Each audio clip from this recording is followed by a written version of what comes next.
अरे का हो काहे इतना धीरे धीरे चलो तारू? जेठ बैसाख के दिन बा, कितना घाम लागता। अरे तनी फरहरे चलो हो, तनी झटक के। यही जा घरे हमार माई कितना बोललस ये कि लइका लेके बाजारे मत जा, लेकिन ये एकदम बाजार करियन मरद के साथे लइका लेके पैदल। हम काहे खातिर तारा का टमटम बनवा दी? दहेजवा दिवा दिल रह तू अपना बाबजी से गड़िया, वही गड़िया पे तारा के घुमाई थी। दहेज के बात आइल तो दियोबे ना कैलू। बजरिया करे के माना करता? बजरिया होइत नहीं, उ बजरिया हम कह देती, तू घर में रह। तू अभी छोटी चुकी तारा गोदी में लइका बा आ ढेर भइल बड़ू, तनी जल्दी जल्दी चल। का धीरे धीरे चलो तारू? हमार तो बाजार कोल तारा पसंदे ना आवेला। आज के बाद हम तारा साथे बाजारे ना आम। हम एकदम थक गइल बानी, तारा से एकदम परेशान हो गइल बानी।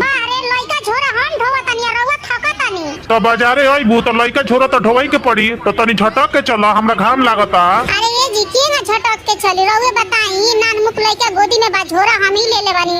रहुए काहे इतना बेचैन बानी? ली ना लइका रहुए धरी, रहुए लेके चली।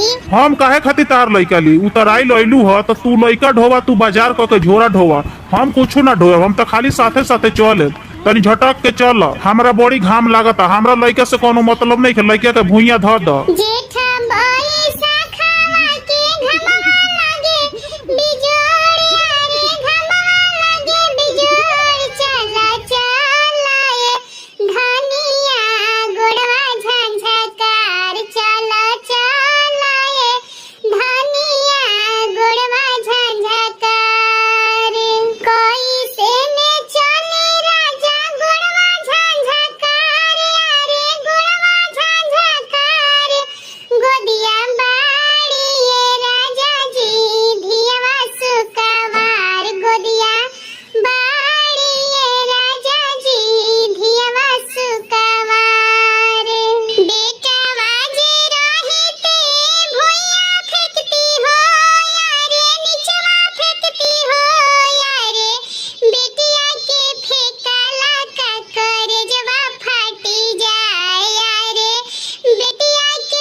लक्ष्मी छात आइल भी हमरा घर में, तो अपना